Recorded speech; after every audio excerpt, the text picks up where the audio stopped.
I had always been the type of person to follow a well-trodden path, play it safe, and stick to what was expected.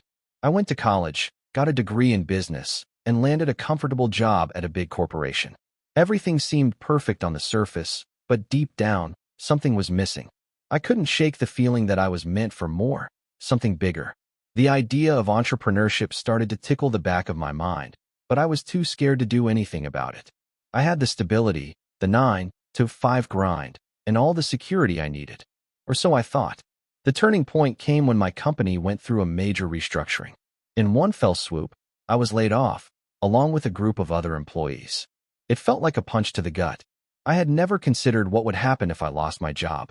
In fact, the idea had always seemed so far-fetched. But here I was, forced to confront a reality that I had never imagined. I was now one of the many millions of people who had to find a new way to earn a living. It was both terrifying and liberating. The first few weeks were filled with a mix of panic and disbelief. I applied to every job I could find, attended networking events, and tried to make the most of my connections. But deep down, I knew I wasn't going to be happy in another corporate job. I was being hit by a wave of self-doubt, questioning whether I had what it took to become my own boss. The fear of failure held me back at every turn. What if I invested all my savings into a business idea that didn't work? What if I lost everything? But as I spent more time in this uncertain limbo, I started to recognize something in myself, a drive that had always been dormant. I began reading books on entrepreneurship, listening to podcasts, and talking to anyone who would give me advice. The more I learned, the more the idea of building something from scratch appealed to me. I didn't have any groundbreaking ideas or a revolutionary product in mind, but I had a growing belief that I could figure it out. A few months later, after countless late nights brainstorming and weighing my options, I finally took the leap. I decided to start an online business selling eco-friendly products. It wasn't anything wildly unique or innovative, but it was something I was passionate about. I wanted to create a company that would make a difference in people's lives while also helping the environment. The first few months were brutal. I had no idea what I was doing, and I was working around the clock to learn everything I could.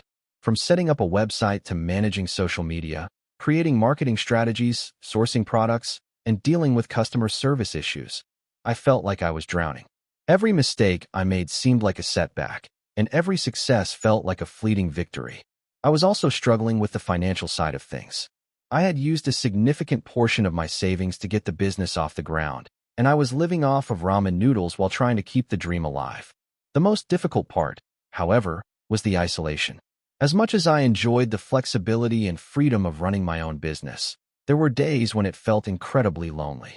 I missed having colleagues to bounce ideas off of, and I missed the camaraderie that came with a regular job. But I pushed through, reminding myself why I started in the first place. I wasn't just building a business. I was building my future. By the 6th month, I started to see the fruits of my labor. My website traffic began to increase, and I started making small but steady sales.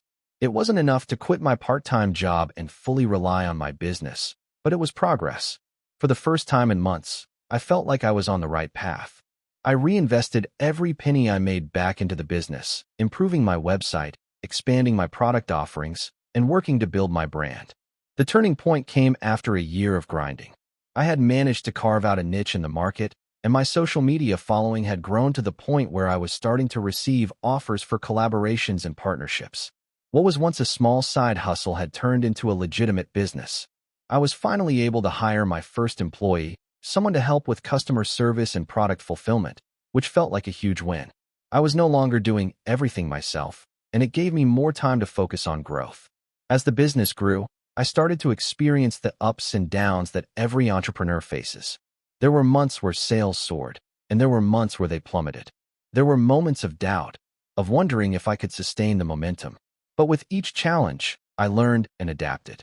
The key, I realized, wasn't to avoid failure but to embrace it, learn from it, and keep moving forward. Fast forward to today, and I'm running a 6-figure business with a small team of dedicated employees. I still face challenges, don't get me wrong, but I've learned to love the journey, even the hard parts. The freedom and fulfillment that comes with being an entrepreneur is worth the risks and sacrifices. My life has completely changed, and I no longer feel trapped in a cycle that wasn't serving me. Looking back, I know that losing my job was the best thing that ever happened to me. It pushed me out of my comfort zone and forced me to create something from nothing. There are days when I miss the security of a traditional job, but I wouldn't trade the life I have now for anything. Entrepreneurship is tough, no doubt about it, but it's the most rewarding thing I've ever done. If you enjoyed the video, don't forget to leave a like and subscribe to the channel. It helps the content grow and motivates me to create even more great videos. Turn on notifications so you don't miss any new uploads. By the way, I'm curious, when do you usually watch my videos? While working, studying, or just relaxing at home? Let me know in the comments. I'd love to hear from you. Thank you for your support. I was 26 years old, broke, and living on my cousin's couch when I decided to start my business. My friends thought I was crazy. Hell, even my own family didn't think it was a good idea. But I had a vision.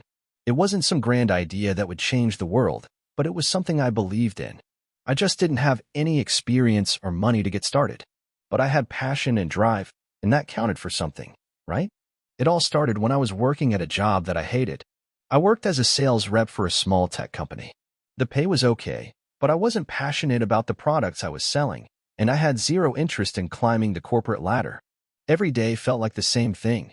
Wake up, go to work, grind through the day, then come home and sit in front of the TV, mindlessly scrolling through social media. One night, after another long and exhausting workday, I stumbled upon a post on Reddit about starting a small e-commerce business. It wasn't the first time I'd read about people making money online, but this time it clicked. I couldn't help but wonder, why not me? I didn't have a ton of money, but I had a computer and the internet. That's when I decided to dive into e-commerce. I didn't know much about it, but I wasn't going to let that stop me. If there were people out there making money doing this, why couldn't I? The first step was figuring out what I wanted to sell. I spent hours upon hours browsing websites, reading articles, and watching YouTube videos. I researched everything I could about successful e-commerce businesses. I was drawn to dropshipping, low overhead, no inventory, and the ability to run everything from my laptop. It seemed too good to be true, but I decided to give it a shot. The next hurdle was money. I didn't have any to invest, but I had a credit card with a $1,000 limit. I knew this was a risky move, but I took the plunge. I used the money to buy a course on how to start a successful dropshipping business. Looking back, I cringe a little because I could have just Googled the information for free, but at the time, I wanted to have everything laid out for me. I figured if I was going to fail, at least I could say I tried everything the right way. The course was incredibly overwhelming at first. There were so many things to learn: setting up an online store, finding suppliers, learning about Facebook ads, creating sales funnels. I spent the next month working 12-hour days, learning, setting up, failing, tweaking, and learning some more. Every time I hit a roadblock, I'd get frustrated, but I'd push through. I remember my cousin joking about how I was obsessed with it, but I didn't care. I could feel something big brewing beneath the surface. The first product I sold was a portable blender. It wasn't anything revolutionary, but I found a supplier who could offer it at a reasonable price, and it seemed like a trending product.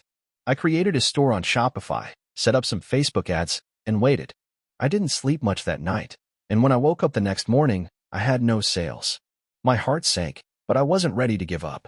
I tweaked the ads, made some changes to the website, and tried again. After a few more attempts, I finally got my first sale. I still remember the feeling of seeing that notification, "You've made a sale." It was the most surreal thing. I had just made my first $20. I was hooked. It wasn't much, but it proved that my idea could work. I felt like I had finally unlocked the secret. But that $20 was just the beginning. I knew there was so much more to learn, and I was determined to figure it out. Over the next few months, I fine-tuned my business. I realized that Facebook ads weren't the magic bullet I thought they'd be. I spent hundreds of dollars testing different ad sets, and many of them failed miserably. But I learned from every failure. I learned how to optimize my ads, how to target the right audience, and most importantly, how to build trust with potential customers. I started scaling my store slowly, reinvesting every dollar I made back into advertising and improving my website. By month 6, I was finally seeing real growth. I was making around $5,000 a month in revenue, and while it wasn't a fortune, it was enough to cover my bills and start saving.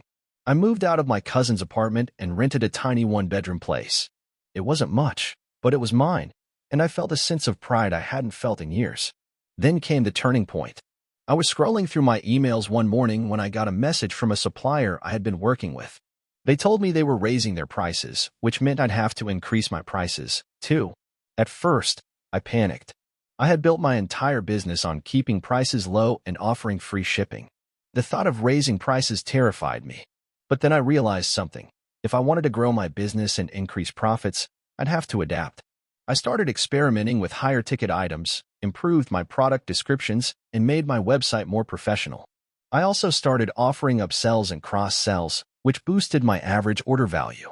It wasn't an overnight success, but after a few months, my revenue jumped to $15,000 a month.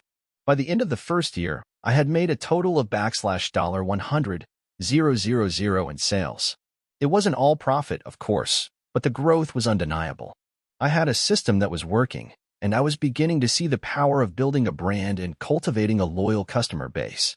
I had transformed from a broke 26-year-old living on a cousin's couch to someone who could afford to travel, invest in my business, and live life on my own terms. 2 years in, I launched my own branded product line. It was a leap, but I had learned enough to know how to source products, build a website, and market to customers. Today, my business generates over $500,000 in annual revenue. I'm not a millionaire yet, but I'm living comfortably, and more importantly, I'm doing something I love. It hasn't been easy. There were many sleepless nights, countless failures, and moments where I thought I might give up. But looking back, I wouldn't change a thing. The journey has been worth it. The hustle, the struggles, and the small wins, they've all shaped me into the entrepreneur I am today. To anyone out there thinking about starting a business, if I can do it, so can you. You don't need a huge investment. You don't need a perfect plan.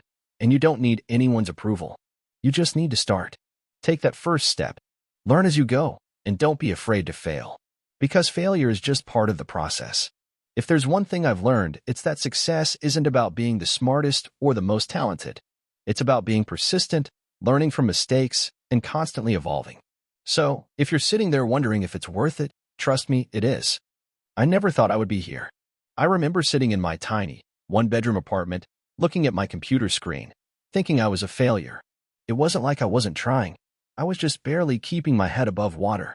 My bank account was always on the edge of overdraft.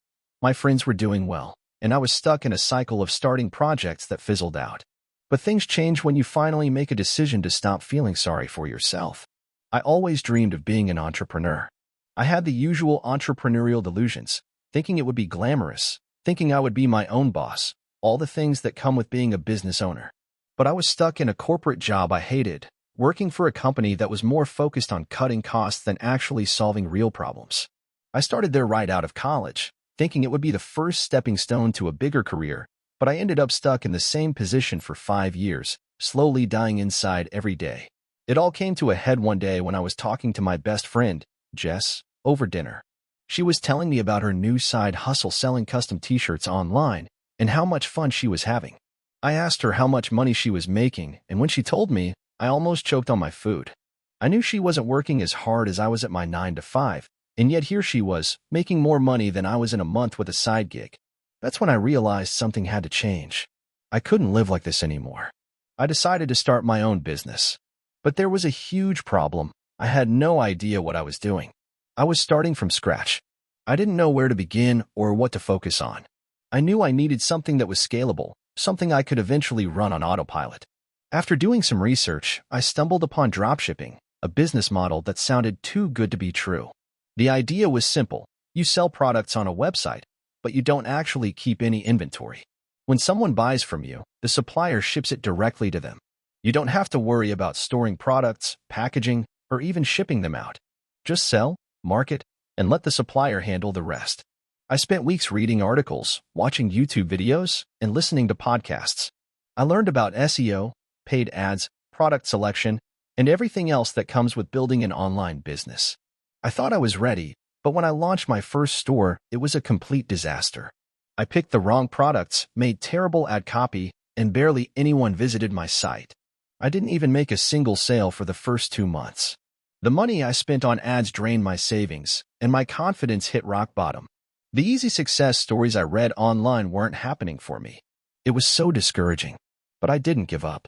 I realized I needed to be more strategic.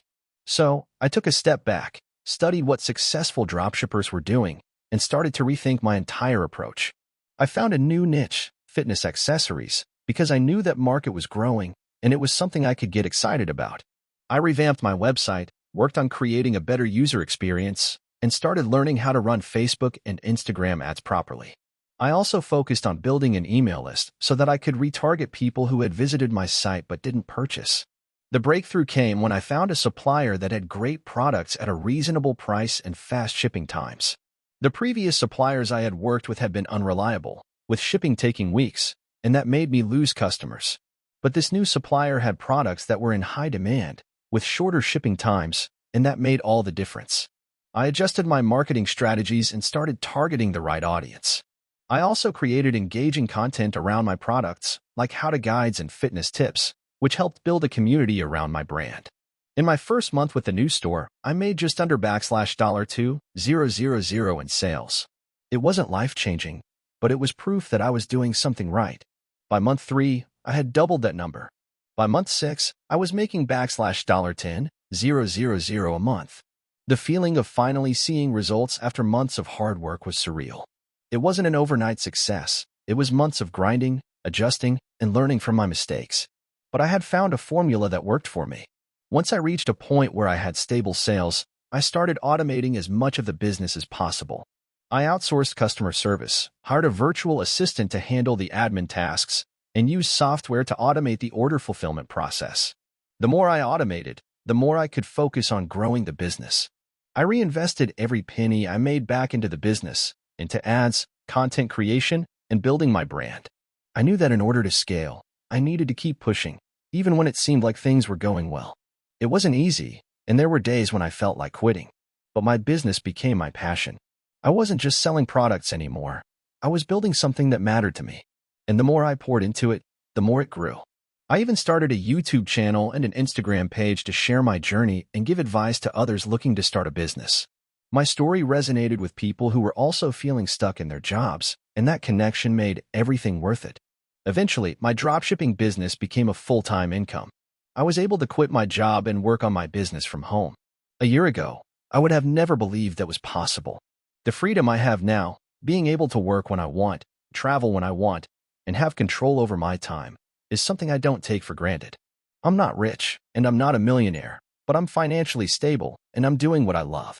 That's something I never thought I'd be able to say. Looking back, I can't believe how much I've learned. The lessons I've picked up along the way are invaluable. The biggest one? Never give up, no matter how hard it gets. You're going to fail, but that's just part of the process. The successful entrepreneurs you see online, they've all gone through the same struggles. The key is to keep going, learning, and improving. It's been a wild ride, but I'm finally living the life I dreamed of. I've built a business from the ground up, and I'm so proud of what I've accomplished. And the best part? I get to help others who are in the same position I was. If I can do it, anyone can.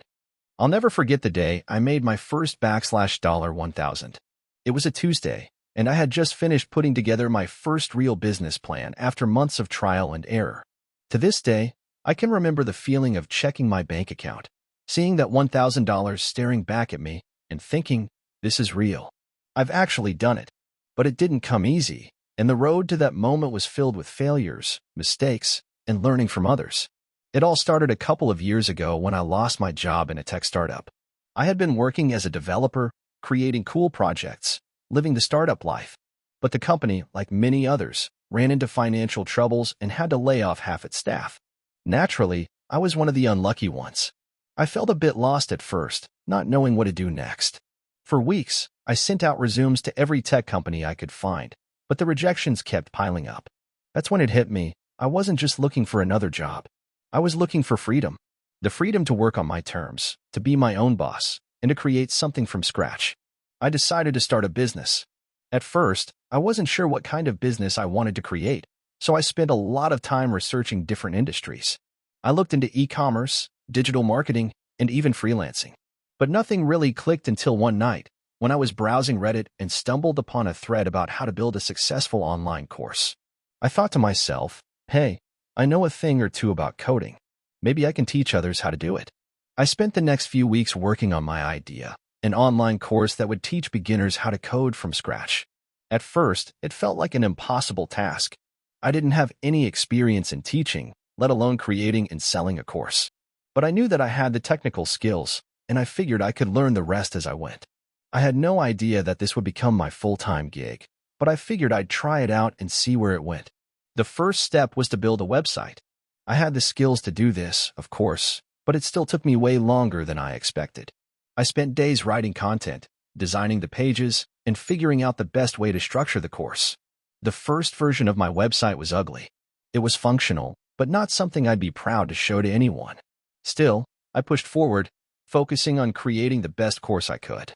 By the time I was ready to launch, I had about 10 lessons recorded, a basic sales page, and some simple email marketing automation set up. It wasn't much, but it was enough. I started promoting the course on Reddit, Facebook groups, and through email outreach. The first couple of days were quiet. I didn't expect much.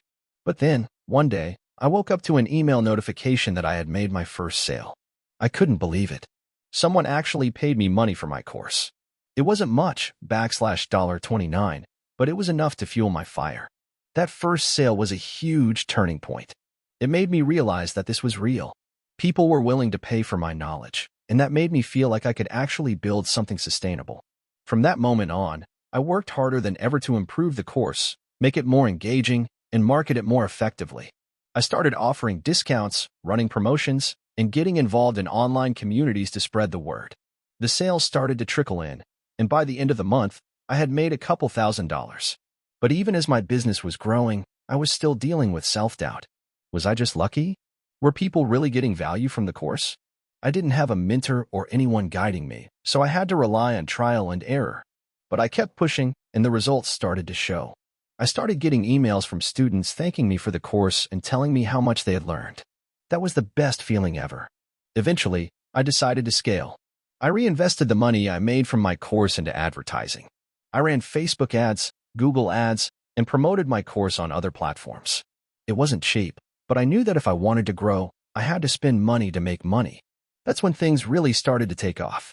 The sales came in faster, and soon, I was making $5,000 a month. The business was no longer a side hustle, it was my full-time income. But with growth came new challenges. As my course gained popularity, I started receiving feedback from students who wanted more advanced lessons. I realized that I had to keep evolving or risk becoming irrelevant. So I launched new courses on related topics, data science, web development, and even some niche coding languages. Each time, I was nervous. Would people buy them? Would they like the new content?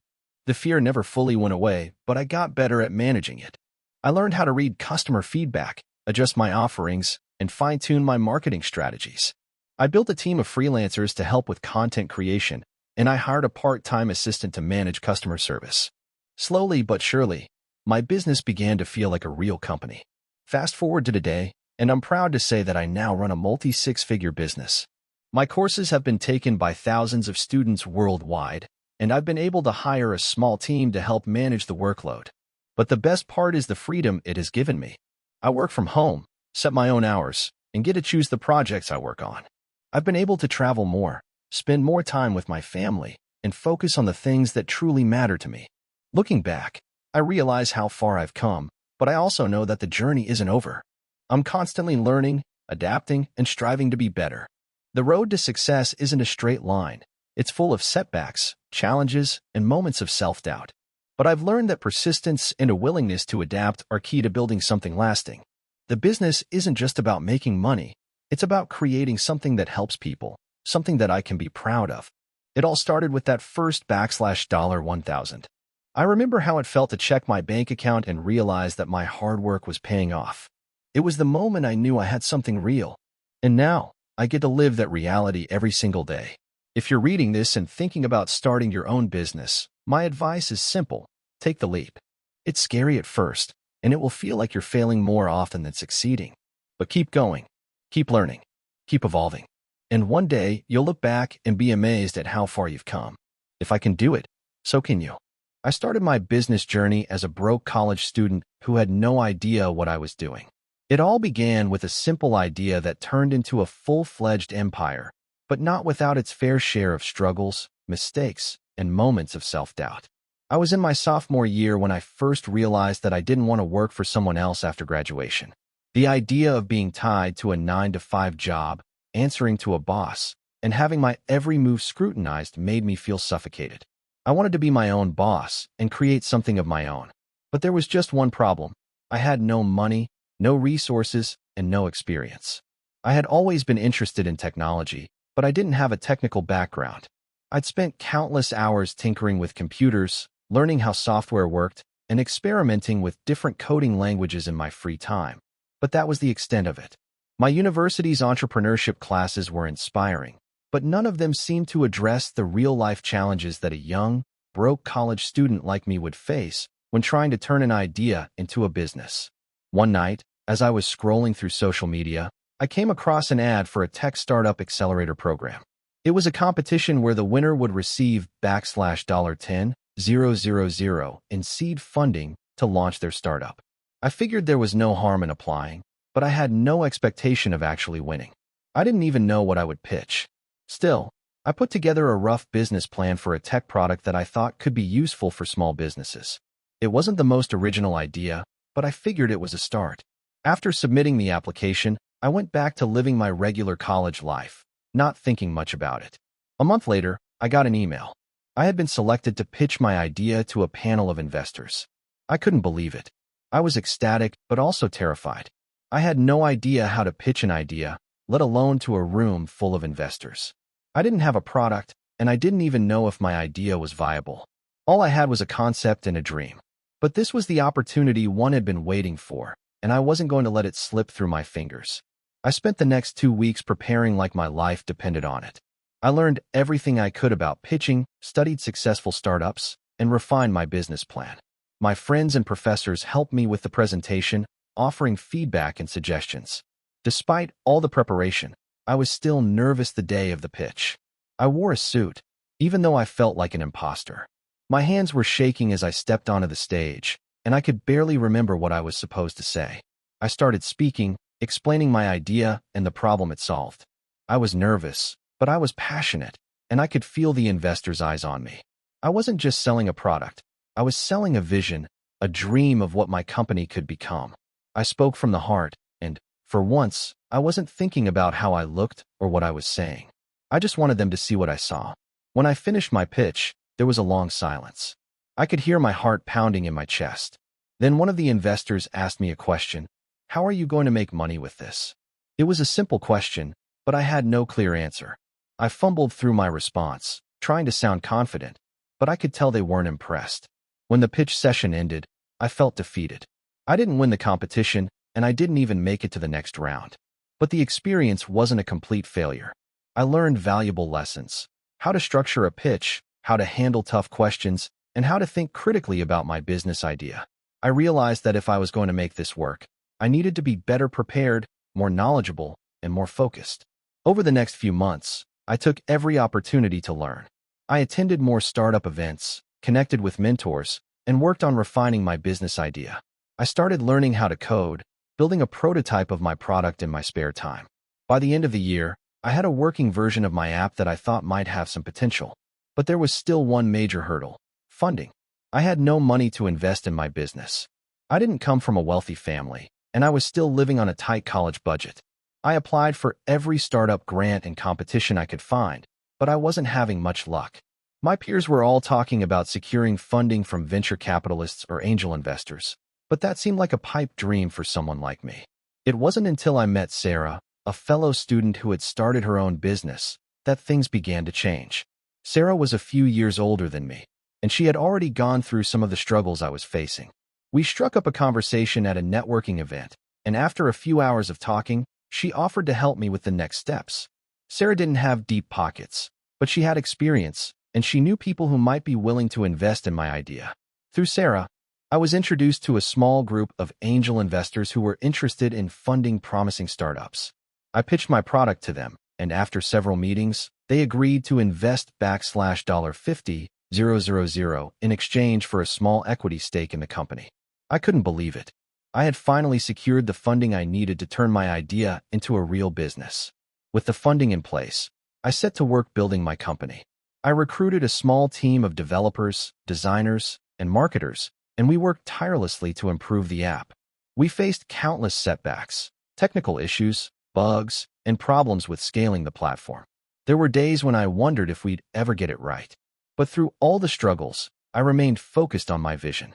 I had seen firsthand how hard it was to get this far, and I wasn't about to give up now. The next year was a blur of sleepless nights, long hours, and constant iteration.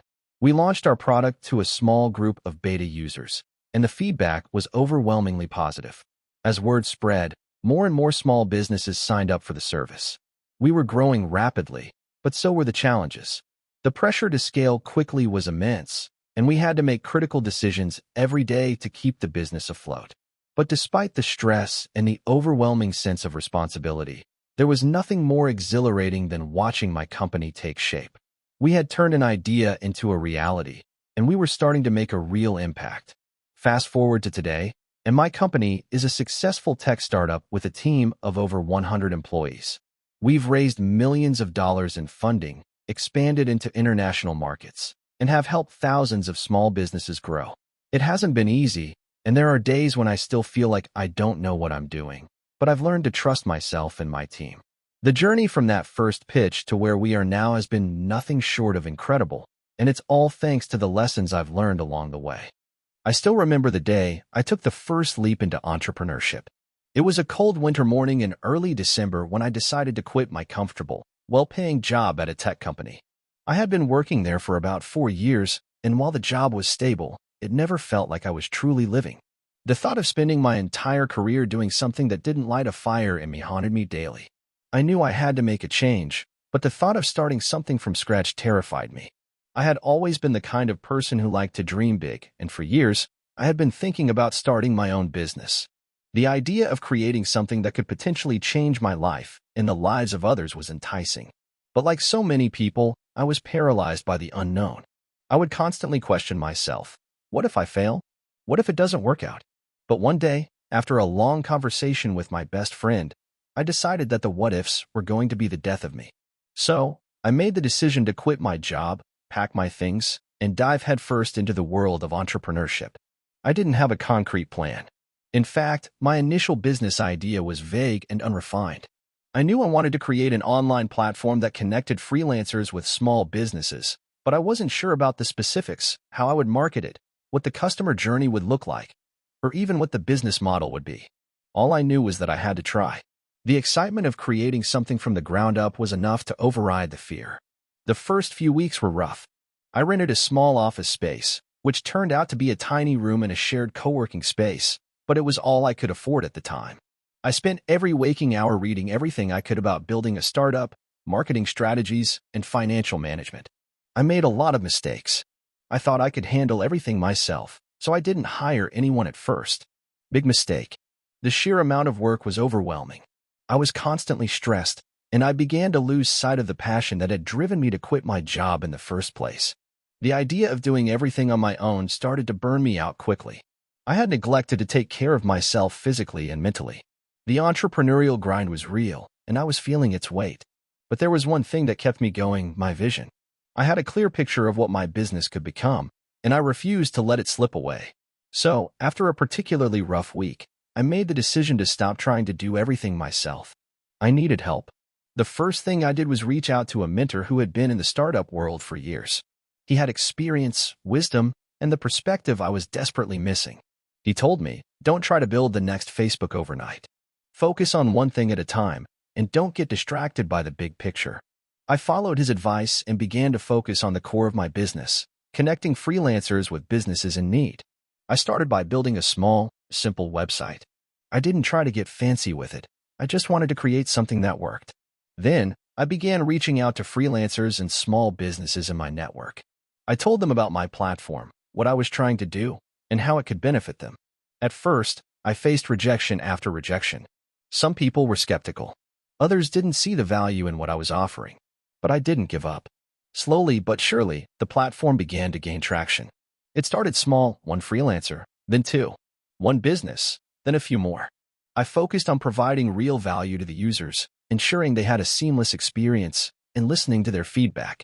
The more feedback I received, the more I understood how to improve the platform. It wasn't perfect, but it was a start. About 6 months into the process, I reached a tipping point. My platform had gained enough users to make a real difference. I was starting to make money, not a lot, but enough to cover expenses and reinvest into the business.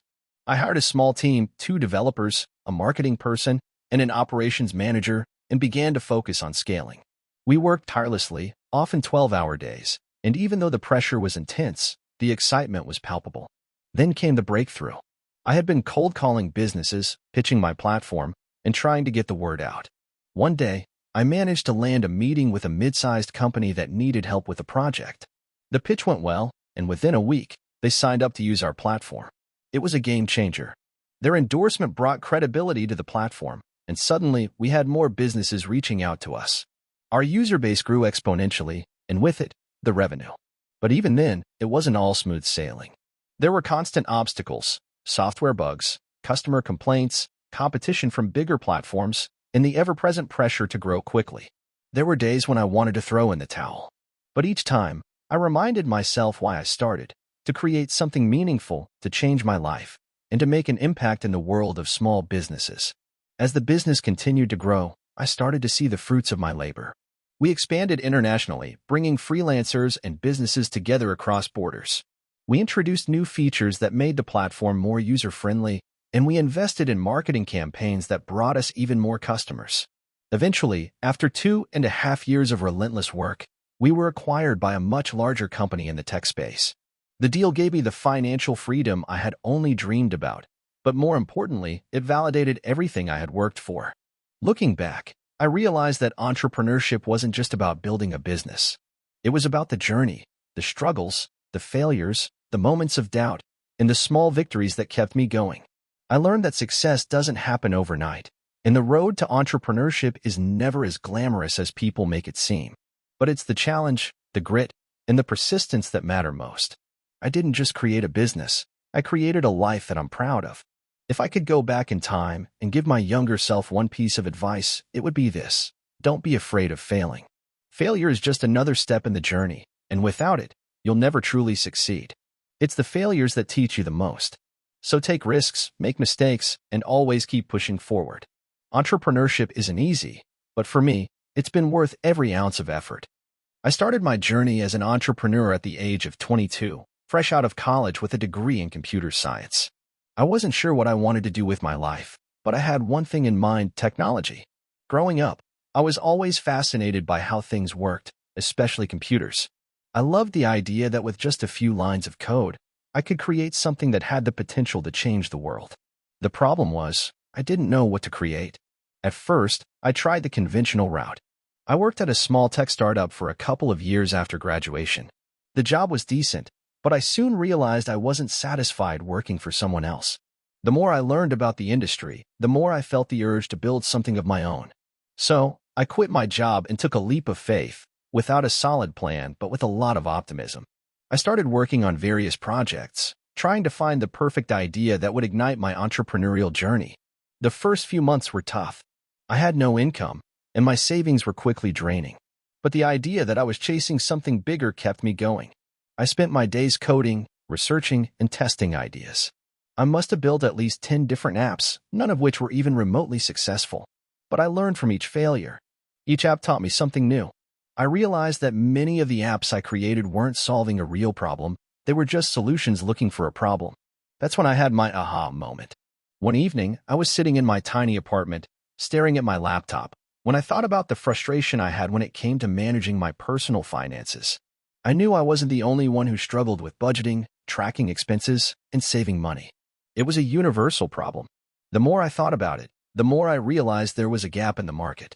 There were a few apps out there that tried to address the issue, but none of them were truly user-friendly or comprehensive enough to make a real difference. That night, I started sketching out the concept for an app that would make personal finance easy, engaging, and effective. It would allow people to track their spending, set savings goals, and give them insights into where their money was going. I called it MoneyMate. Building the app was a long and arduous process. I worked day and night, often staying up until 4 a.m., writing code, and designing the user interface. I had no team. It was just me and my laptop. The first version of the app was, frankly, a bit rough. The design was basic, and there were a few bugs. But it worked, and I felt proud of it. I launched MoneyMate on the App Store and Google Play with zero marketing budget. At first, the downloads trickled in slowly. Maybe 50 downloads a day at best. But I didn't give up. I started reaching out to influencers, writing blog posts, and sharing my story on social media. I knew that the personal finance space was crowded, but I believed that MoneyMate was different. It wasn't just another budgeting app. It was a tool that could genuinely help people take control of their finances. Over the next few months, the user base grew steadily. Word of mouth spread, and positive reviews started pouring in. People loved the simplicity of the app, and the intuitive design made it easy for anyone, regardless of their financial knowledge, to use. I listened to user feedback, constantly improving the app and adding new features. I was obsessed with making it better. But success didn't come overnight. There were plenty of moments when I doubted myself. The financial pressure was mounting. My savings were nearly gone, and I had no income. At one point, I was thinking about getting a part-time job just to cover my bills. But I couldn't shake the feeling that I was on the verge of something big. I pushed through, making every dollar count. I cut out all unnecessary expenses, from eating out to buying new clothes, and focused every ounce of energy on growing MoneyMate. Then, about a year into the journey, things started to click. MoneyMate was featured in a popular tech blog, and suddenly, downloads shot up. Within a few weeks, the app had tens of thousands of active users. It was finally gaining traction. But the real game changer came when I secured my first round of funding. I remember the moment clearly. I was sitting in a small coffee shop when I received the email. It was from an angel investor who had expressed interest in funding my project. It was the breakthrough I had been waiting for. With the funding, I was able to hire a small team to help with development, marketing, and customer support. We worked tirelessly to expand the app's capabilities, adding features like bill reminders, automatic expense categorization, and integration with bank accounts. The user base continued to grow, and within 2 years, MoneyMate was generating a steady stream of revenue. It wasn't an overnight success, but it was finally becoming a sustainable business. Fast forward to today, and MoneyMate has grown into one of the top personal finance apps in the market, with over 5 million downloads and a loyal user base. We've expanded internationally, and the team has grown to over 50 people. But the journey hasn't been without its challenges. Along the way, I've faced competition from much larger companies, regulatory hurdles, and the constant pressure to innovate. But through it all, I've never forgotten the struggle of those early days when I was building the app by myself, scraping by on a shoestring budget. The biggest lesson I've learned as an entrepreneur is this: success doesn't come from avoiding failure, it comes from learning from it. Every failed idea, every sleepless night, every moment of doubt has been a stepping stone toward where I am today. And I'm still learning. I still make mistakes. But I now have the confidence to embrace failure, knowing that it's all part of the journey. Starting MoneyMate was one of the hardest things I've ever done, but it's also been one of the most rewarding. If I could go back and talk to my younger self, I'd tell him to trust the process, to keep pushing even when it seems impossible, and to never, ever give up on the vision. Because when you're building something meaningful, no matter how many times you fail, you'll eventually succeed. It's been an incredible ride so far, but I'm just getting started. I grew up in a small town where the idea of becoming an entrepreneur was as distant as becoming an astronaut. My parents worked regular jobs, and they always encouraged me to do the same. I was never the best student, and I didn't have any mentors or business connections. But deep down, I always felt different. I wasn't satisfied with just existing. I wanted to build something. My story starts in college, when I was 20 years old. I was attending a state university, struggling through my classes, trying to find some direction in life. My roommate, Sam, was the opposite of me. He was brilliant, always on top of his work, and loved discussing new ideas. One day, he told me about a startup competition happening on campus. The grand prize was a $10,000 cash reward, and the catch was that you had to create a viable business plan. I had no idea how to even begin, but I thought, why not? I pitched the idea of a mobile app that helped people find last-minute study partners for group projects. It seemed simple, but I could see it filling a gap on campus. I teamed up with Sam, who was more than capable of handling the technical side of things. The app would let students connect based on the classes they were taking and their availability. We spent nights working on the app, tweaking the design, and trying to figure out how we could make it stand out from the other academic tools out there. I didn't really know what I was doing, but I loved the rush of building something from scratch. The competition came around, and while we didn't win first place, we got third. The feedback was positive, and we were approached by a few investors who saw potential in the idea. I felt like I had stumbled into the world of startups by accident, but now I was hooked. We didn't have the $10,000 prize money, but the exposure was worth more than we could have imagined. Over the next few months, Sam and I polished the app, and we decided to take the plunge into the startup world full-time. We didn't want to waste time with classes anymore. Our focus shifted entirely to the business. I'll be honest, things didn't go smoothly. We spent our nights coding, our days trying to drum up interest, and our weekends attending meetups where we pitched our app to anyone who would listen. We faced rejection after rejection. The problem wasn't the idea itself, it was the market. Nobody cared about connecting with strangers for study groups. We didn't give up, though. We kept iterating, pivoting, and listening to feedback. Months later, I remember sitting in a coffee shop, staring at the app's analytics. The numbers weren't improving, but I had an epiphany. Instead of focusing on study groups, why not shift the focus to general group collaboration?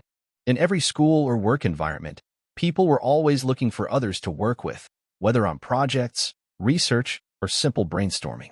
That was the angle we had been missing. The pivot was a game changer. We rebranded the app, and this time, we focused on helping users connect based on their skills and areas of expertise. We even added a feature where people could offer short-term consulting or help with specific projects. It wasn't the same app anymore. It was a tool for collaboration, for networking, and for real-world problem-solving. We launched the new version with a small marketing campaign, and almost immediately, it began to gain traction. Students and professionals alike started signing up. We watched as our user base grew, slowly at first, then exponentially. We started getting press coverage, and more investors took interest. The app, which had once been a college project, was now a full-fledged business. But even as success began to build, it wasn't without its challenges. One of our first major hurdles came when we needed funding to scale. We were small, scrappy, and didn't have much to show for ourselves besides a growing user base. We went through dozens of pitch meetings, some of which felt like total failures. Then, one day, we met a venture capitalist who seemed genuinely interested in our mission. He wasn't just looking for a quick buck. He believed in the product. After weeks of negotiating, we secured the funding we needed to take the app to the next level. With the capital, we hired our first employees, designers, developers, marketers, and support staff. It felt surreal to have a team of people working on the same dream. Things started to move faster than ever. We expanded our features, built a solid customer support team, and integrated new ways for users to engage with one another. By the time I was 25, we had hit a major milestone. We had over 1 million active users.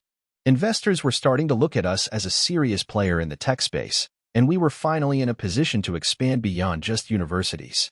We were targeting small businesses, freelancers, and anyone else looking for collaboration tools. The product, once just a way to help students study, had transformed into a platform for professionals to network, collaborate, and grow their businesses. But I'll tell you, success didn't make things easier, it just created new problems. Scaling was a constant battle. We had to maintain our company culture, which was a mix of passion, collaboration, and innovation. There were moments of doubt, moments when I questioned whether we were doing the right thing. There were tough decisions, whether to expand internationally or stay focused on our core market, whether to acquire competitors or continue building in-house features. The bigger we got, the more complex the challenges became. The defining moment for me came when we were negotiating a merger with a much larger tech company. The deal was massive, and it would have taken us to the next level financially. I was excited, but also nervous. This wasn't just about the company, it was about the people who had trusted us and the users who had believed in our platform. In the end, we walked away from the deal. It wasn't the right fit for us. We weren't ready to sell out. Instead, we focused on building a sustainable business, and within 5 years, we reached profitability. Our app became a go-to solution for people around the world, from college students to Fortune 500 companies. Looking back, it feels like an impossible journey. There were so many moments where it could have all fallen apart. I had no business experience, no guidance, and very little capital. But I was determined, and I had people around me who believed in the vision. Today, at 30 years old, I'm proud of what we've built, but I'm not done. The road ahead is long, and the tech industry moves fast. Every day, I'm reminded of the lesson I learned early on. Success isn't about having the best idea. It's about being relentless, learning from your failures, and never giving up. Hey, friends, if you enjoy this content, don't forget to like the video and share your thoughts in the comments. We really want to know what you like and what can be improved. What do you think of the video? Are there any topics you'd like to see in future videos? Your feedback really helps us get better. Thanks for being with us. It all started with a simple idea that I never thought would become something much larger. Back in 2015, I was a 22-year-old college dropout, working part-time as a barista at a local coffee shop. I was living in a cramped apartment with a couple of roommates in a city that I wasn't particularly in love with. But like so many young people, I had dreams, big ones. I wanted to build something of my own, something that would change my life and hopefully the lives of others. I had always been a bit of a tech geek. I spent my free time reading about gadgets, software, and anything that had to do with innovation. At the coffee shop, I met a lot of people who would share their thoughts with me about the tech industry, startups, and what it took to make it big. I was always fascinated by these conversations, even though I had no formal education in business or technology. One day, while serving a regular customer, I overheard a conversation between him and a couple of his colleagues about how they were struggling with their workflow. They were trying to manage a lot of tasks but kept missing deadlines and getting bogged down in small details. They were asking each other if there was a better way to handle all of this, something that would make life easier, especially in the fast-paced world they were working in. At that moment, I had a light bulb go off in my head. I thought, what if there was a tool that could help people streamline their work process, manage tasks better, and stay on top of deadlines? It wasn't a completely new concept, but what struck me was the gap in the market for something simple, user-friendly, and affordable. The tools out there seemed either too complex or too expensive, making them out of reach for smaller businesses and entrepreneurs like me. That night, after finishing my shift, I went home and started researching. I learned about project management tools, time tracking apps, and all the different ways people were trying to solve the problem of workflow inefficiencies. But none of the tools seemed to address the very issue that I had in mind: simplicity. There were tons of features, but they were all buried under complicated dashboards and excessive options. It felt like people were overcomplicating something that should be simple. I made the decision then and there. I was going to build something better. I had no idea how I was going to do it, but I had the passion and drive to make it work. I knew that I couldn't afford to hire a developer or a designer, so I started learning the basics of programming and web development through online tutorials. I stayed up late every night, building a rough prototype of the app one had in mind. I knew the road ahead would be tough, but I had no choice. I didn't want to go back to working at the coffee shop, and I didn't want to be another person stuck in a dead-end job. The only way forward was to make my idea come to life. After months of late nights and constant trial and error, I finally had a working prototype. But here's where things got really interesting. I had no experience in marketing, no network of investors, and no business acumen. I just had this idea and a barely functional prototype. So I did what any desperate, naive entrepreneur might do. I started cold emailing people. I wrote emails to anyone I could find who might be interested in my product. The responses were overwhelmingly negative. Most people ignored me, and a few sent me scathing replies. But I didn't give up. I kept reaching out. Eventually, one of those emails landed in the inbox of a small tech blogger. To my surprise, they took an interest in my project and wrote a small article about my idea. I was ecstatic. I had no idea that a tiny blog could bring any attention to my project, but it did. Within a few days, I started getting more emails from people interested in testing the product. I was over the moon. That initial attention led to more users, more feedback, and eventually, my first paying customers. It wasn't much, just a few $100s, but it was the first taste of success I had ever experienced. It was validation that I was on the right track. I reinvested every penny I earned into improving the app and marketing it further. By 2017, my tiny side project had grown into a full-time business. I was still running it alone, but the customer base was expanding and the app was starting to gain more recognition. The work was grueling, but it was the kind of work I loved. Every new feature I added, every new customer I helped, felt like a small victory. Around that time, I finally hit a major milestone. A venture capital firm reached out to me. They had seen my growth and were interested in investing. I was skeptical at first. After all, I had no formal business background and wasn't sure if I was ready to take on investors. But after many meetings and discussions, I decided to take the leap. They provided me with the funding I needed to scale the business and hire my first employees.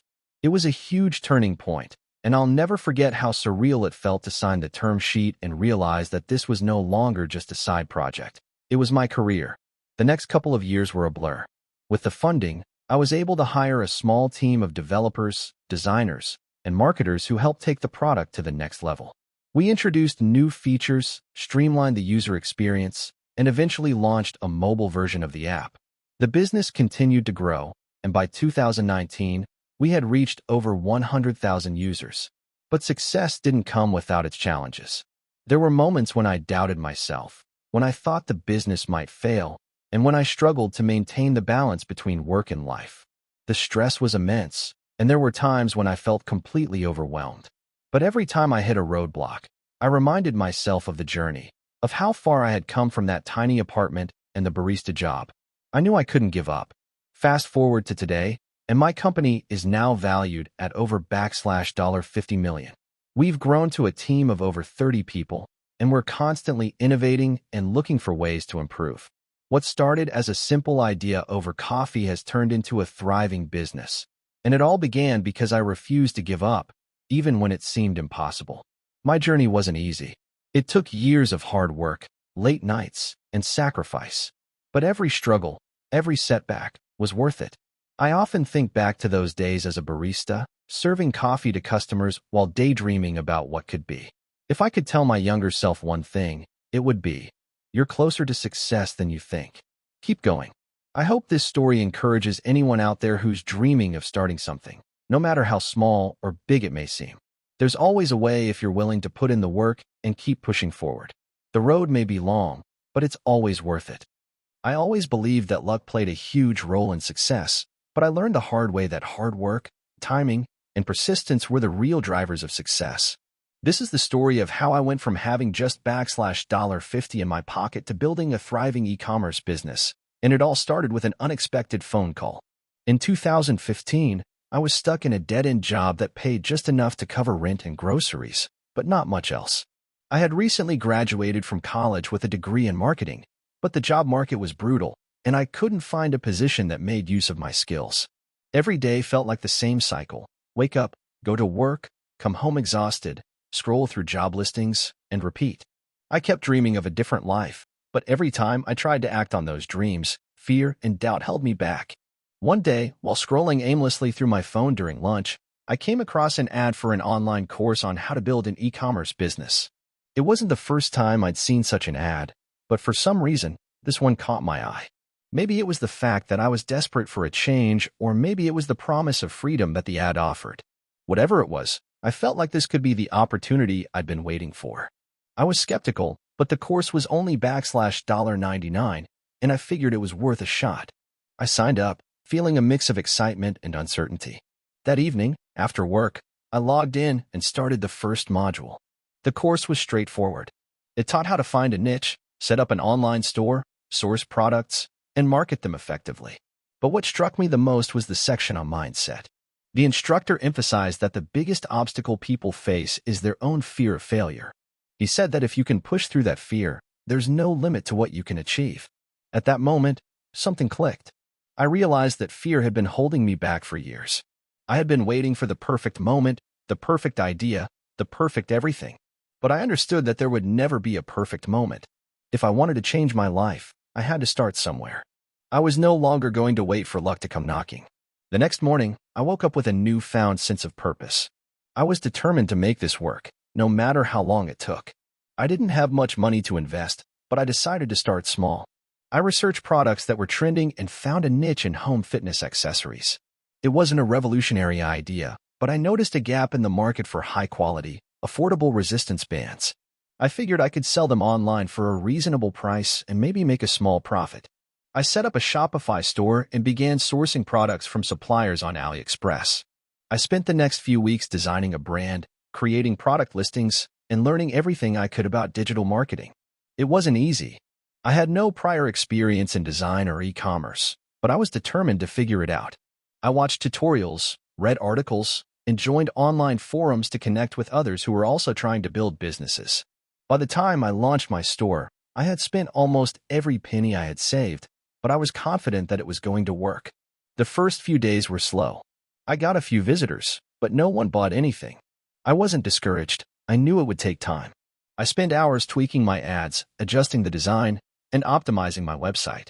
Every night, I stayed up late, researching new strategies and trying out different marketing techniques. About a month into the process, I finally got my first sale. It wasn't much, but it was enough to keep me going. I reinvested the small profit back into the business, buying more stock and running more ads. Slowly but surely, sales started to pick up. I got more orders, more customer reviews, and a growing list of people who were interested in what I was selling. But then, disaster struck. One morning, I woke up to an email from my supplier. The email informed me that they had run out of stock on the resistance bands I was selling, and it would take weeks to get more. My heart sank. I had built my entire business around this product, and now I couldn't sell it. I thought about quitting. I was so close, yet so far. But then, I remembered the lesson from the course. Failure is part of the process. Instead of throwing in the towel, I pivoted. I quickly researched other fitness products that I could sell and found a supplier for yoga mats. It was a competitive market, but I figured I could differentiate myself by offering a high-quality mat at a competitive price. I revamped my product listings, reworked my marketing strategy, and within a few weeks, I was back in business. This time, things took off. My new product resonated with customers, and my sales grew steadily. I reached out to influencers in the fitness space, and they started promoting my mats. I expanded my product line, added more variations, and improved my website's user experience. As my brand gained more traction, I started to automate processes. I hired virtual assistants to help with customer service and product fulfillment, which freed up my time to focus on growing the business. By 2017, my side hustle had turned into a full-time business. I was finally able to quit my day job and focus all my energy on my e-commerce store. I expanded into other niches like workout apparel and accessories and continued to scale my operations. Every day felt like a new challenge, but I was excited. I had gone from barely scraping by to running a thriving business. Fast forward to today, and I now own a multi-million-dollar e-commerce brand. I've been able to hire a team of amazing people, travel the world, and live a life I never thought was possible. But none of this would have happened if I hadn't taken that first step, invested in myself, and pushed through the fear of failure.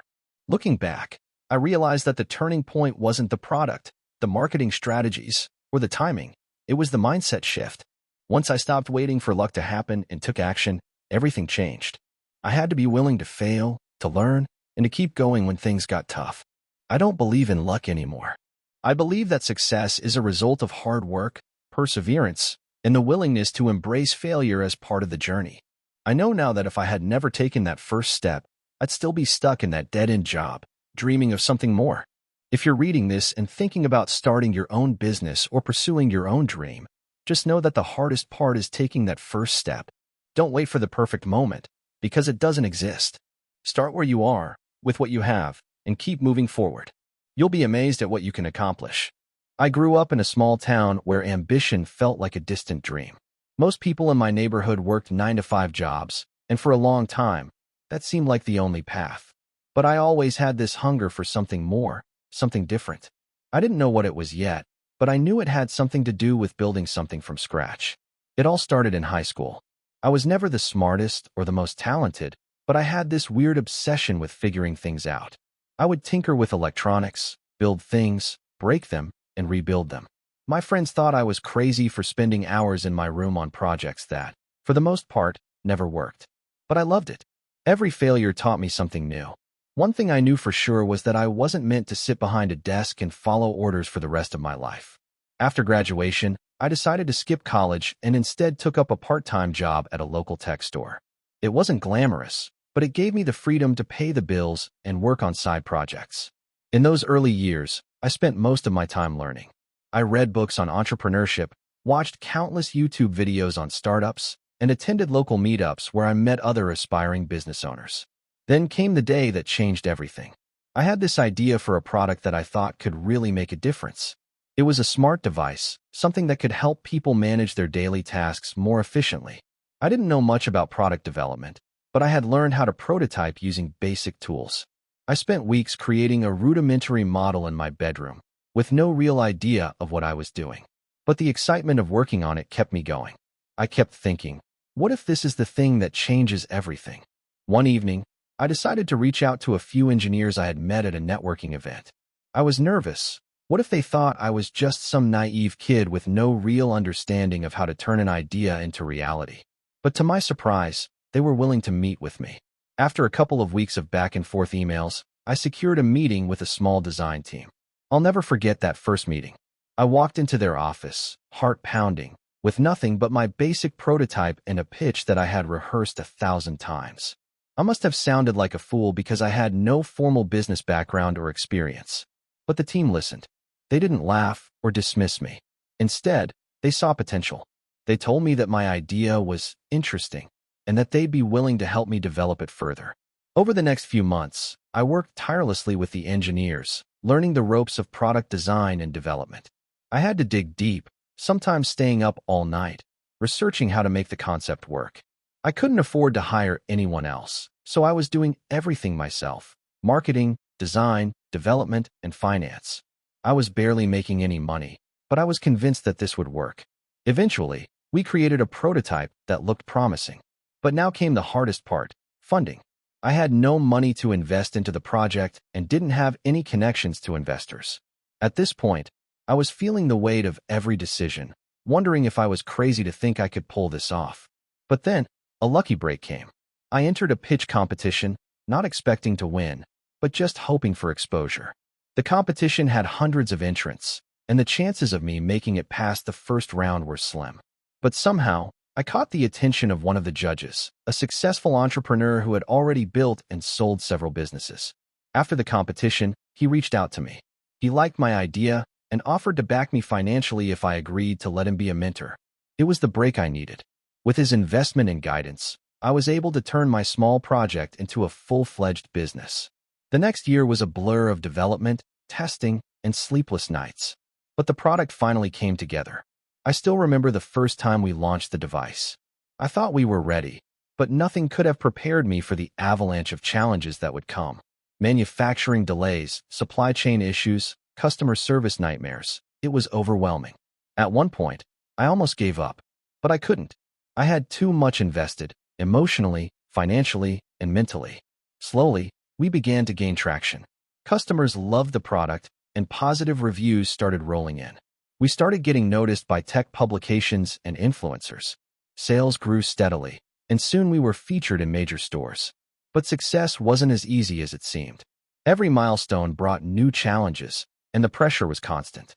It felt like every time we solved one problem, another would pop up. One of the hardest moments came a few years in when a competitor released a similar product that undercut us on price. We lost a huge chunk of our market share.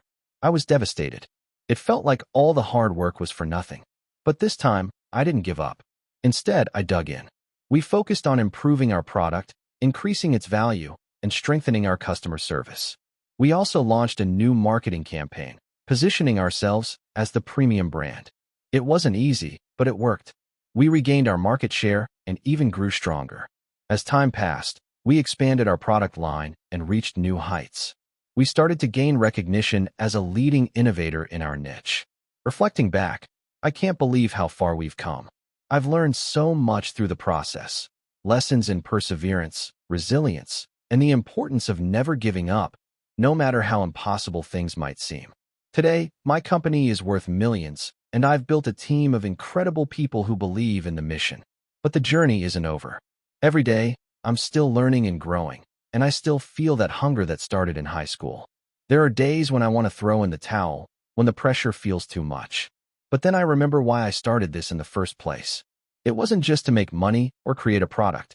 It was to build something that mattered, something that could make a difference. If there's one thing I've learned, it's this: the road to success is never a straight line. It's full of twists, turns, setbacks, and failures.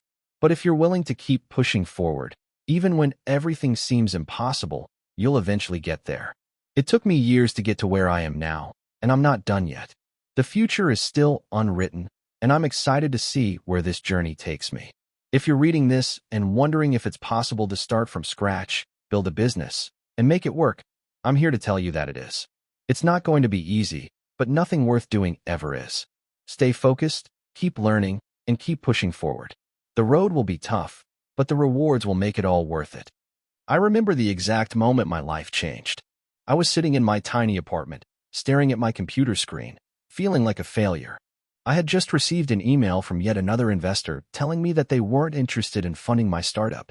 I had been chasing this dream for years, and at that moment, it felt like it was slipping further and further away. But let me back up a bit. I'd always been the type of person who hated the idea of working for someone else. From a young age, I had this insatiable desire to create something of my own, something that would give me the freedom to live life on my terms. I was 25 when I decided to leave my steady job at a tech company and try my hand at entrepreneurship. Everyone around me thought I was crazy. My parents begged me to reconsider, telling me that I was throwing away a promising career for an uncertain future. But I was stubborn. I knew that if I didn't take the leap now, I'd regret it for the rest of my life. My first business idea came to me late one night. I had been frustrated with how difficult it was to find good quality, affordable tech accessories online. The market was flooded with cheap knockoffs, and the products that were decent were often overpriced. I figured, why not create an online store that sells high-quality tech accessories at fair prices? I knew nothing about e-commerce, but that didn't stop me. I spent the next few months researching, learning, and slowly building the website. When the site was finally live, I felt a surge of excitement. This was it, my chance to make it. I didn't have a huge budget, so I relied on organic social media marketing and word of mouth. Sales trickled in slowly at first, but it wasn't enough to sustain the business. I was burning through my savings, trying to keep everything afloat. I thought about quitting multiple times, but I refused to give up. Every time I felt like it wasn't working, I told myself, it's just part of the journey. It wasn't until my website was featured on a popular tech blog that things started to change. Suddenly, I had an influx of customers. Orders started coming in faster than I could process them. I had to hire a team just to keep up. I felt like I was finally getting the hang of this whole entrepreneurship thing. But that's when the real challenges began. The pressure started mounting. Managing a growing business wasn't as glamorous as I had imagined. I had to handle customer complaints, ensure product quality, oversee logistics, and still find time to improve the website. It felt like there was always something that needed my attention. My personal life took a hit, too. I became so consumed with the business that I neglected relationships with family and friends. I was working 18-hour days, 7 days a week. The stress was overwhelming, but I pushed through. After all, this was what I had always wanted. One of the biggest hurdles I faced was securing funding. I had a great product and a growing customer base, but I needed capital to scale. I spent months preparing my pitch, refining my business plan, and reaching out to investors. But no matter how hard I tried, I kept hearing the same thing. Your business model isn't scalable or the market is too competitive. It was crushing. My confidence took a hit, and I started to wonder if I was in over my head. That's when I had an idea. Instead of waiting for someone else to invest in my company, why not try crowdfunding? I had seen some small businesses raise significant amounts of money through platforms like Kickstarter and Indiegogo, and I figured I had nothing to lose. I spent weeks preparing for the campaign, creating videos, writing copy, and designing rewards for backers. When I finally launched the campaign, I didn't expect much. But to my surprise, it took off. Within the first 24 hours, I had surpassed my funding goal. By the end of the campaign, I had raised over $250,000. That was a turning point. The funds allowed me to scale the business, hire more employees, and expand my product line. I also used the money to improve my marketing efforts, which helped bring in even more customers. For the first time in years, I felt like things were finally clicking into place. But it wasn't smooth sailing from there. The competition in the tech accessory space was fierce, and I quickly realized that having a great product wasn't enough. I needed to differentiate myself from the countless other brands out there. I spent a lot of time studying my competitors, analyzing what they were doing wrong, and figuring out how I could do it better. I also focused on building a strong brand identity, something that would resonate with my target audience. I knew I needed to offer more than just great products. I wanted to create a community around my brand, a group of people who shared the same values and passion for tech. I started hosting online events, offering exclusive deals to loyal customers, and collaborating with influencers in the tech space.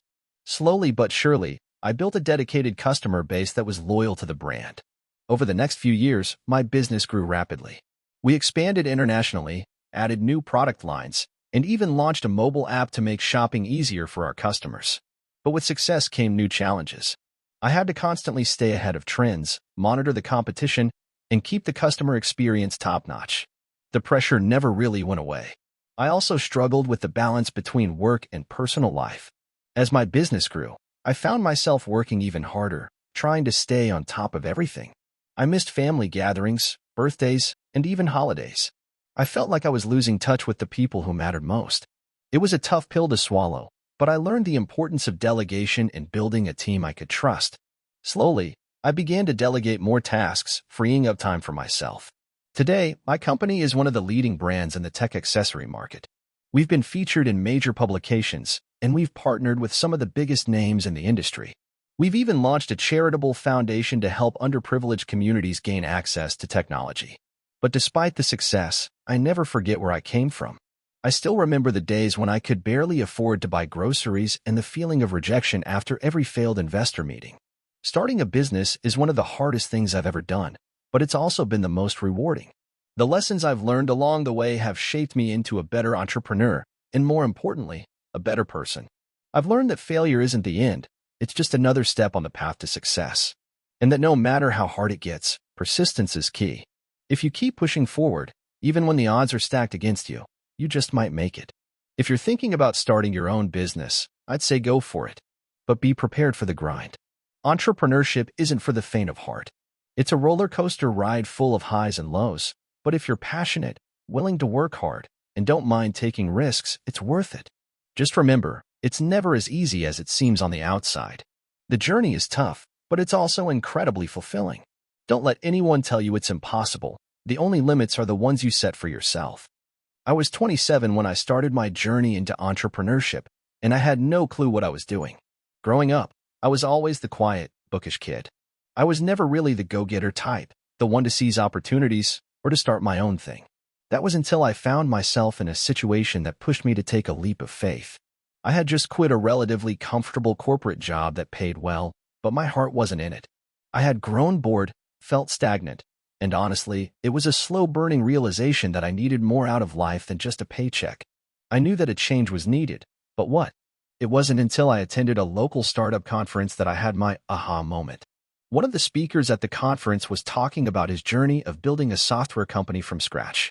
He mentioned how he had started with nothing but an idea, a laptop, and a few $100 to his name. I remember thinking, if he can do it, why can't I? But to be honest, that was the first of many times I'd question if I was really cut out for entrepreneurship. Fast forward a few months, and I was still struggling to figure out exactly what I wanted to do. I didn't have a tech background, so creating a software product like the guy at the conference was out of the question. But I did have a passion for food. Specifically, I loved trying new and exotic cuisines and discovering new places to eat. I had always thought about how I could take that passion and turn it into something profitable. Then, one day, I had this random idea. What if I created an app that would help people discover the best local restaurants based on their taste and dietary restrictions? It wasn't groundbreaking or revolutionary, but it seemed like a niche that wasn't being fully explored. The more I thought about it, the more excited I became. I began brainstorming the app's features, writing out the business plan, and researching competitors. Sure, there were apps like Yelp and TripAdvisor, but none of them tailored results based on the specific food preferences and health needs of a person. By the end of the month, I had a basic prototype. I found a developer on Fiverr who helped me code the app. To be honest, it wasn't pretty at first, but it worked. I put up a simple landing page, and in a moment of courage, I started promoting it on social media. At first, there was little traction, but slowly, people started to download the app. Every time someone left a positive review, I felt a little more confident. The first time I saw someone tweet about the app, I remember thinking, this could actually work. However, just because people were downloading it didn't mean I was out of the woods. As any entrepreneur knows, that's only the beginning. I quickly ran into a series of challenges. First, I didn't have enough money to advertise the app. Then, there were issues with the user interface, and many users complained that it wasn't intuitive enough. But the hardest part? Building an audience from scratch. I didn't know how to market my product or how to get influencers to talk about it. I didn't even know where to start. I spent countless sleepless nights learning about digital marketing, social media strategies, and SEO. I reached out to local food bloggers, offering them free access to the app in exchange for reviews. Some ignored me, others politely declined, but eventually, one blogger agreed to give it a shot. That single review ended up being a game changer. People started noticing the app, and the downloads surged. For the first time, I saw the potential of what I was building. As the downloads grew, so did the pressure. I had to keep improving the app, adding new features, and solving bugs. I didn't have the budget to hire a large team, so I was doing everything myself. Marketing, customer support, even design, I was a one-man show.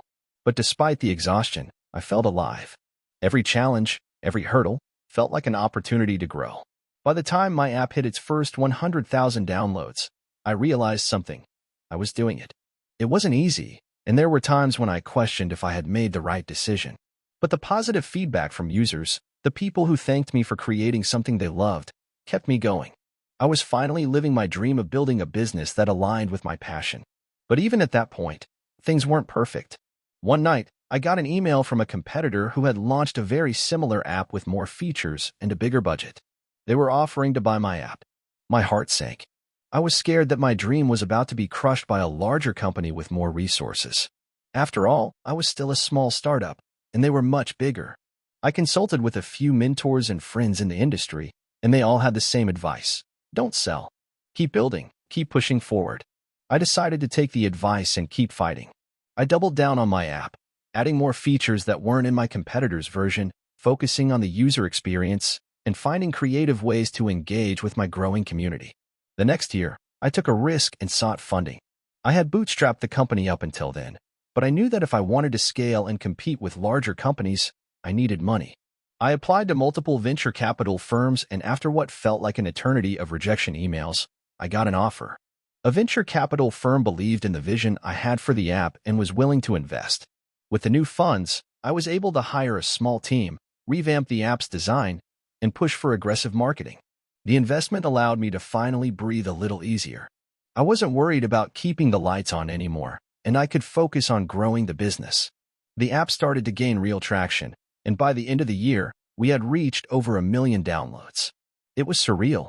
Today, my app is one of the top food discovery platforms in the world, with millions of active users. I still look back on those early days with disbelief, how I went from a nervous, inexperienced entrepreneur with an idea to the CEO of a growing business.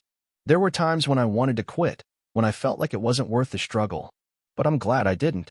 Because the truth is, the journey was never easy, but it was always worth it. If I could give advice to someone just starting out, I would say this: don't wait for the perfect moment. Don't wait for the perfect product. Start with what you have, even if it's imperfect. Don't be afraid to fail, because failure is just a part of the journey. Most importantly, be relentless. If you truly believe in what you're building, keep pushing forward, no matter what. I was just an average guy, working a 9-to-5 job that barely paid the bills.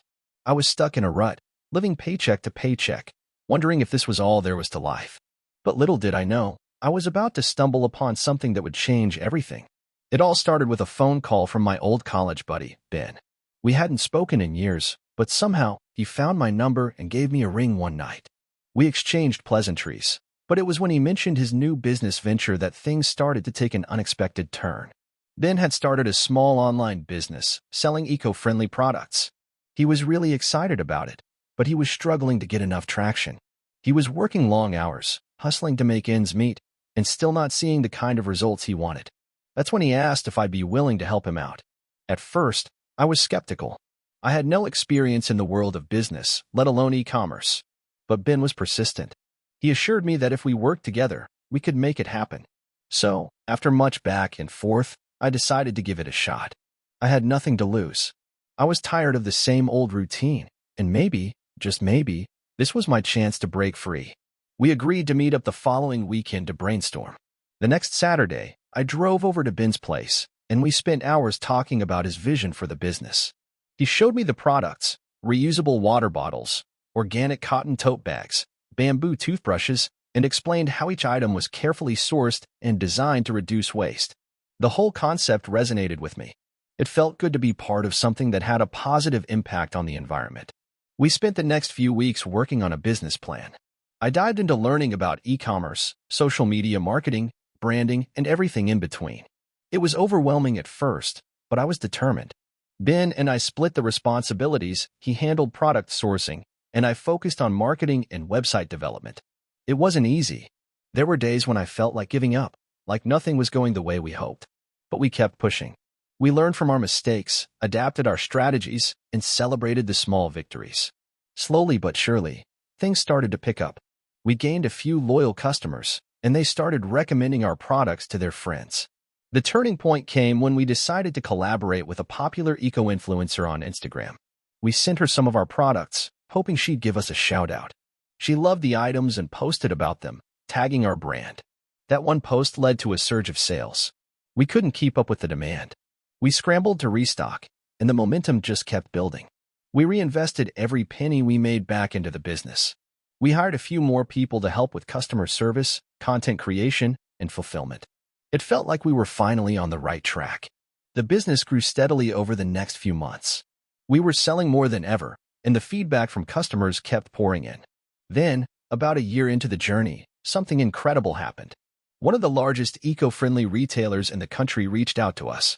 They had seen our products online and were interested in carrying them in their stores. At first, I thought it was a joke. But no, it was real. We were going to be featured in a major retailer's physical and online stores. This was the break we had been waiting for. It was everything we'd worked for up until that point. But with it came a whole new set of challenges.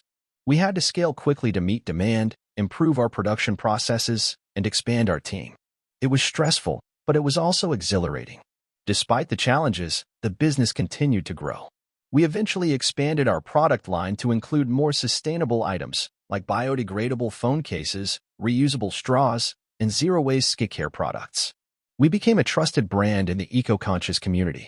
People didn't just buy our products, they believed in what we stood for. However, just as things seemed to be going perfectly, a crisis hit. One of our suppliers ran into financial trouble and couldn't deliver the raw materials we needed for our products. We were suddenly at risk of running out of stock, and our retailer partners were breathing down our necks. It was one of the lowest points I'd ever experienced, but it also became the defining moment of our company. We scrambled to find new suppliers, negotiated better terms, and put in place contingency plans for the future. In the end, we managed to keep the business running without missing a beat. We learned how to adapt under pressure, and it made us stronger. Fast forward a few years, and our brand was everywhere. We were featured in major magazines, invited to speak at conferences, and even launched our own charitable foundation to support environmental causes. Ben and I had gone from two broke college friends with a dream to running a thriving, impactful business. We never could have predicted how far we'd come. The journey had been filled with ups and downs, moments of doubt and uncertainty, but also moments of triumph. We turned a simple idea into something bigger than we could have imagined. Looking back, I often think about where I was before all of this started. I was just a guy who had no idea how to make a change in my life. But sometimes, all it takes is one phone call, one decision, to set everything in motion. That phone call from Ben was the catalyst for a journey I'll never forget. It wasn't easy, and it didn't happen overnight. But with persistence, hard work, and a bit of luck, I transformed my life. And it taught me that if you're willing to take risks and stay committed, you can create something truly extraordinary. Now, years later, as I look out over our growing company and the impact we've made, I'm incredibly proud of what we've built. It's not just a business, it's a movement. And it all started with a simple conversation between two friends. I never expected to be where I am today. If you told me a few years ago that I would own a successful business, I would have laughed. I was a regular guy with a regular job, living paycheck to paycheck, wondering if there was more to life than just surviving. What changed? It all started with one idea that seemed like a crazy risk at the time, but it completely transformed my life. Back then, I was working as a marketing assistant at a mid-sized firm. I wasn't unhappy with my job, but I always felt that there was something missing. I had the typical 9 to 5 mindset, doing just enough to get by but never truly feeling fulfilled. I had no grand ambitions, no burning desire to be an entrepreneur. My life was comfortable, predictable, and to be honest, a bit boring. It all started on a Tuesday. I was scrolling through Reddit during lunch when I came across a post about dropshipping. I'd heard of it before, but never took it seriously. This post, however, was different. The author was detailing how they had started with a $500 investment and turned it into a thriving e-commerce business within 6 months. They explained the whole process, how they found a niche, selected suppliers, built a website, and ran ads. I'll admit, part of me thought it sounded too good to be true. Another part of me felt a spark of curiosity. I was tired of the daily grind, the unfulfilling routine. So, I decided to give it a shot.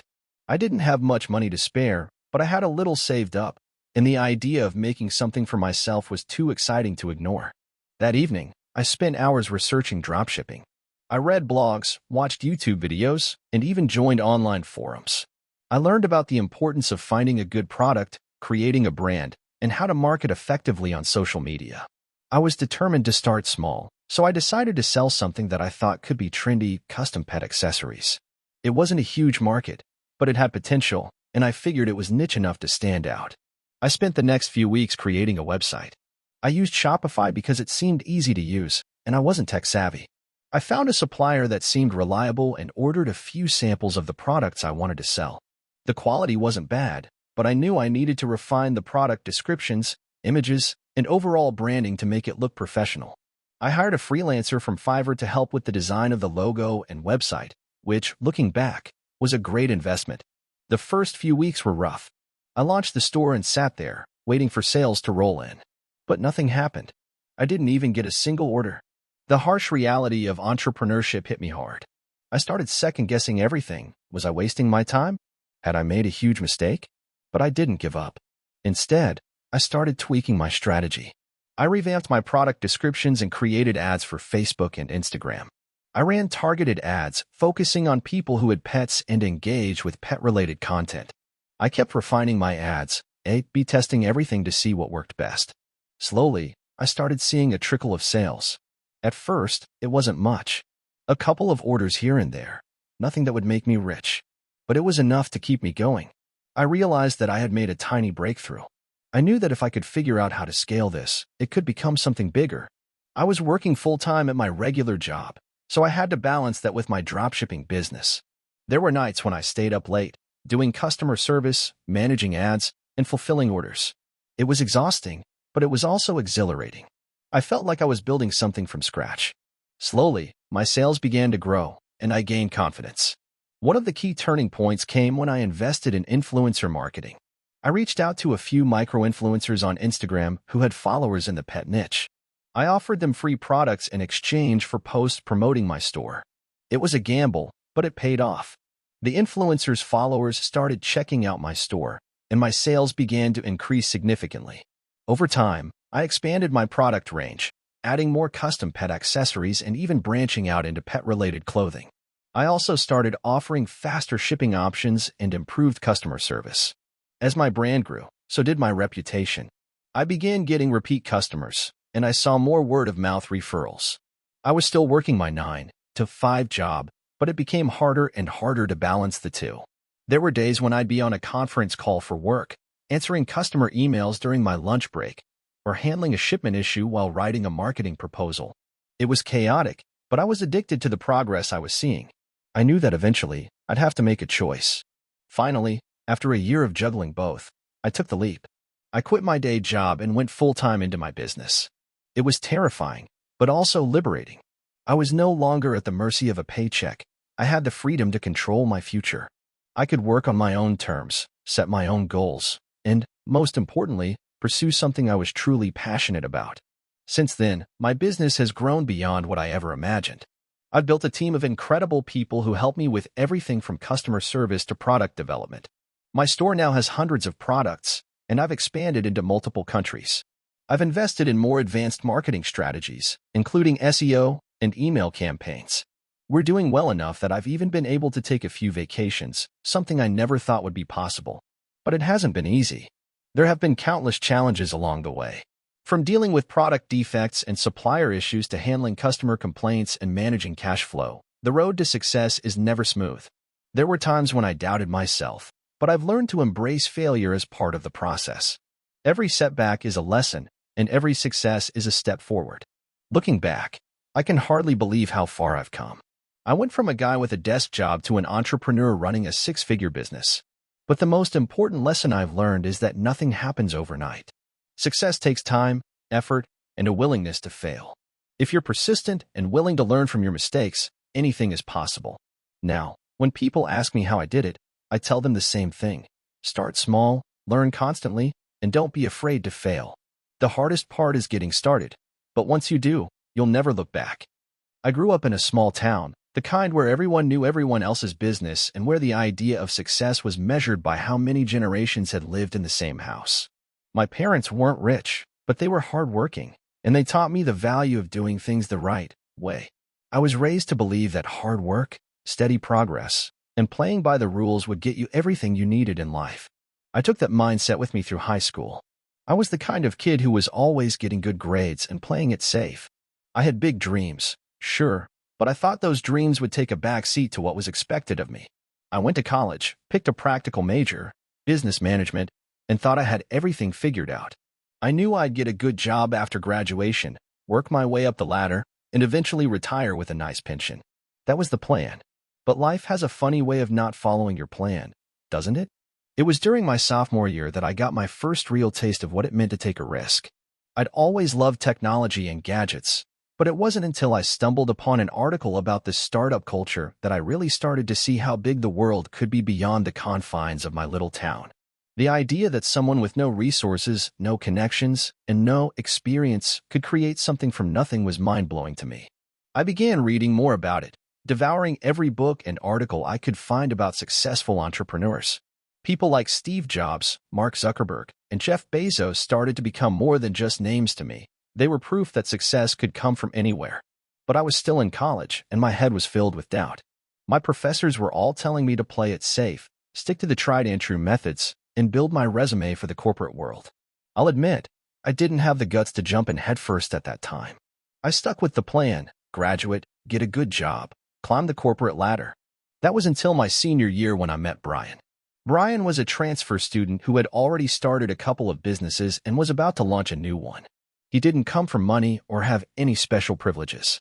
He was just a guy who had decided that if he was going to make something of himself, he was going to do it on his own terms.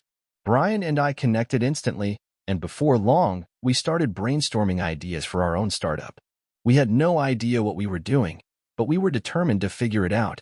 We thought we'd try something in tech, something that would be scalable and could potentially reach millions of people.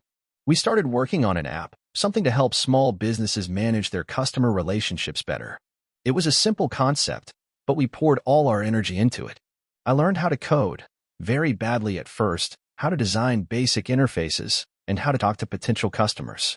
I remember the first time we got our first sign-up for the app. It was like a high that I'll never forget. We hadn't made a single cent, but we had something that was real, something that could actually be used. But the next year was a brutal one. We hit roadblock after roadblock. The app didn't scale the way we thought it would, and our user base was stagnating. We had no money coming in, and no investors were willing to take a chance on us. Our friends and families were all telling us to give up and get real jobs.